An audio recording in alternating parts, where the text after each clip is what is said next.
Hello students, welcome to my YouTube channel Nandu study centre.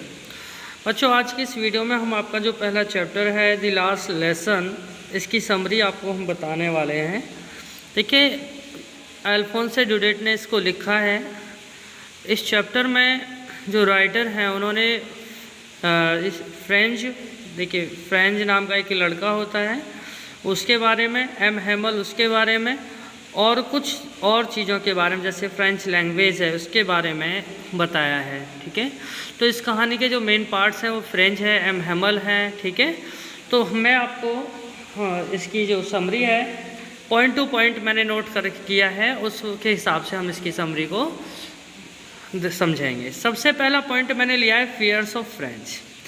देखो बच्चों, जो एम हेमल थे वो एक स्कूल में अध्यापक थे, तो फ्रेंच स्कूल जाने के लिए उस सुबह थोड़ा सा लेट हो जाता है। ठीक है, उसके जो अध्यापक थे एम हेमल, उन्होंने ये कहा था कि वो बच्चों से पार्टिसिपल्स के बारे में पूछेंगे, लेकिन जो फ्रेंच था, जो लड़का था, उसे उस बारे में यानी पार्टिसिपल्स के बारे में कुछ भी जानकारी नहीं थी, जिसकी वजह से उसको डांटे जाने का भय था। इसलिए हमने पहला पॉइंट क्या रखा है, फियर्स ऑफ फ्रेंच।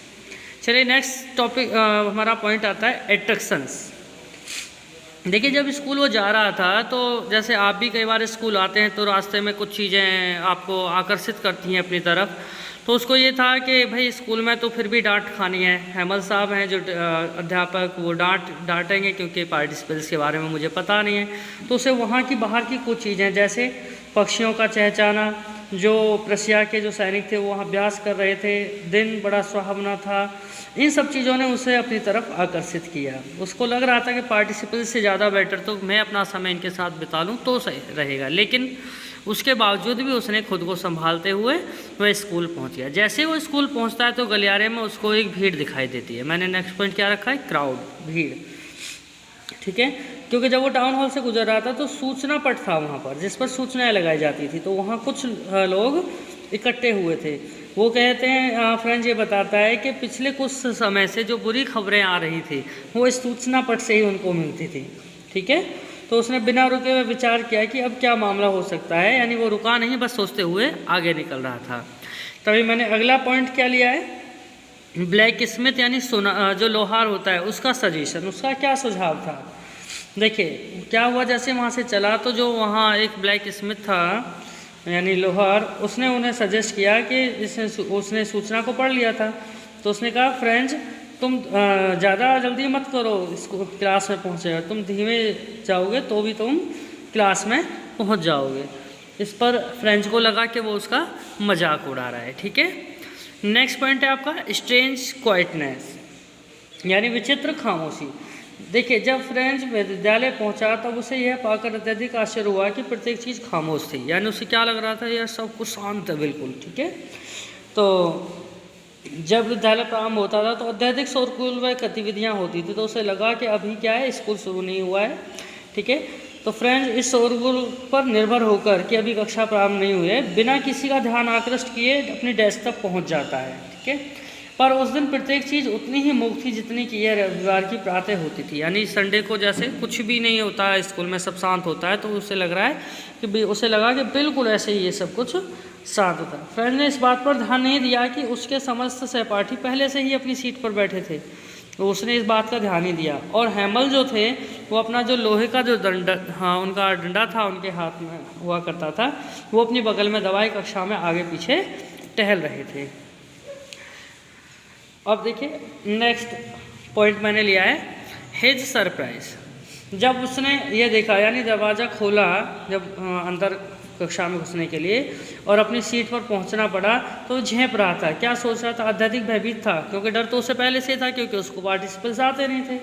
ठीक है, तो उसे जिस बात ने अधिक चकित किया तथा भ्रमित कर दिया वह ये थी कि फटकारने के बजाय उस दिन हेमल ने उसे दयालुतापूर्वक बात की और उसे अपना स्थान ग्रहण करने के लिए कहा। तो ये उसके लिए क्या था, स्ट्रेंज यानी हिज सरप्राइज, उसका अलग बिल्कुल अनोखा आश्चर्य था। नेक्स्ट पॉइंट आपका है एम हेमल्स स्पेशल ड्रेस।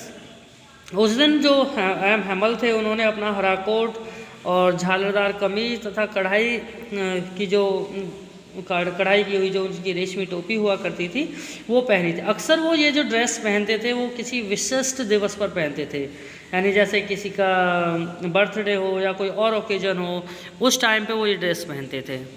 ठीक है, नेक्स्ट पॉइंट देख लेते हैं। अनदर सरप्राइज, एक और आश्चर्य, वो क्या था? कक्षा में फ्रेंच के लिए अभी भी एक और आश्चर्य था। वो क्या था कि ग्रामीण लोग पिछली सीटों पर जो सदैव रिक्त रहती थी, यानी पीछे जो सीट खाली रहती थी उन पर बैठे हुए थे। जैसे पूर्व महापौर यानी कि प्रधान, पूर्व डाकपाल, वृद्ध हौजर अपनी तिकोनी टोपी पहने तथा अन्य ग्रामीण उन पिछली सीटों पर बैठे हुए थे। ठीक है, द ऑर्डर यानी आदेश। अब क्या आदेश था देखिएगा। हैमल अपनी कुर्सी पर पहुंचे तथा अपने शिष्यों से कोमल व गंभीर स्वर में बोले। उन्होंने उनसे कहा कि बर्लिन से एक आदेश आया है, यानी कहाँ से आया था आदेश? बर्लिन से। फ्रेंच अब और नहीं पढ़ाई जाएगी, यानी अब वो अब तक फ्रेंच जो लैंग्वेज पढ़ रहे थे वो अब नहीं पढ़ाई जाएगी, वो बंद कर दी जाएगी। इसके बजाय जर्मन पढ़ाई जाएगी। क्या पढ़ाया जाना है? जर्मन पढ़ाई जाएगी तथा नए अध्यापक को अगले ही दिन आने की उम्मीद थी। उस दिन फ्रेंच के अंतिम पाठ पढ़ेंगे, यानी फ्रेंच लैंग्वेज का उस दिन अंतिम पाठ था। अब फ्रेंच ये समय मतलब ये सूचना पट पर क्या आदेश, यानी फ्रेंच को पता चल गया कि सूचना पट पर क्या लिखा हुआ था, अब उसको समझ आया तथा लोहार ने उससे शीघ्रता न करने के लिए क्यों कहा था। वह यह भी समझ गया कि एम हैमल ने अपने सर्वश्रेष्ठ वस्त्र क्यों पहने हुए हैं इस तरह के, क्योंकि आज वो रिटायर हो रहे थे, वो आज यहाँ से जा रहे थे, क्योंकि अब फ्रेंच नहीं पढ़ाई जाएगी, वो फ्रेंच पढ़ाते थे। ठीक है, नेक्स्ट देखिएगा। चेंज ऑफ एटीट्यूड यानी दृष्टिकोण में परिवर्तन। एम हैमल के शब्द फ्रेंच को वज्रपात की भांति लगे। ठीक है, वह विचार मग्न हो गया, उसको मतलब ये लगा कि अब ये क्या हुआ। ठीक है, एकदम से विचार करने लगा। ठीक है, उसने ये महसूस किया कि उसे सदैव के लिए अध्ययन करना बंद करना पड़ेगा। क्यों? क्योंकि उसको तो फ्रेंच ही ढंग से नहीं आती थी, तो फिर अब वो जर्मन कैसे सीखेगा। ठीक है, वह एम हैमल तथा उनके लौहदंड से भयभीत रहता था, पर अब उसका दृष्टिकोण एकाएक परिवर्तन हो गया, यानी उनका जो एटीट्यूड था वो चेंज हो गया। उसने महसूस किया कि उसकी पुस्तकें उसकी सर्वश्रेष्ठ मित्र हैं। उसे एम हैमल के लौहदंड तथा उनकी फटकार पर कोई आपत्ति न थी। वो सोचने लगा ये जो भी उन्होंने किया था उसके साथ, वो यानी सब उसी के लिए था, सब उसी के हक में था। नेक्स्ट देखिएगा, नेक्स्ट पॉइंट है टू थैंक एम हैमल, यानी एम हैमल को धन्यवाद देने हेतु। अब फ्रेंच यह भी समझ गया कि ग्रामीण जो कि वहाँ उपस्थित थे वो क्यों थे। ठीक है, उन्हें भी यही दुख था कि वे विद्यालय अधिक नहीं आए थे। अब वे अध्यापक को उसकी निष्ठावान सेवाओं के लिए धन्यवाद देने आए थे। एम हैमल ने फ्रेंच से पार्टिसिपल के नियम बताने के लिए कहा। फ्रेंच की इच्छा थी कि वह नियम बता पाता, पर वह शोचनीय रूप से असफल रहा। यानी वो बताना तो चाहता था, लेकिन अब इन्हीं बातों में वो सोचते हुए डूब गया कि एम हैमल अब यहाँ से जाने वाले हैं। चलिए नेक्स्ट देखिए, फीलिंग सॉरी यानी खेद प्रकट करना। एम हैमल ने ना फ्रेंच को फटकारा नहीं, क्यों? जब उसने सुनाया नहीं तो हैमल ने उनको फटकारा नहीं, न दोषी ठहराए जाने के लिए अकेला व्यक्ति न था। अल्सेस के निवासी कभी भी अध्ययन में रुचि नहीं रखते थे, वे इसे अगले दिन के लिए टाल दिया करते थे। फ्रेंच के माता पिता चाहते थे कि वह विद्यालय जाने के बजाय कुछ धन अर्जित करे। उसने कहा कि वे विचित्र फ्रेंच नागरिक थे जो कि अपनी ही भाषा को लिख या पढ़ नहीं सकते थे। उसने स्वयं को भी दोषी ठहराया।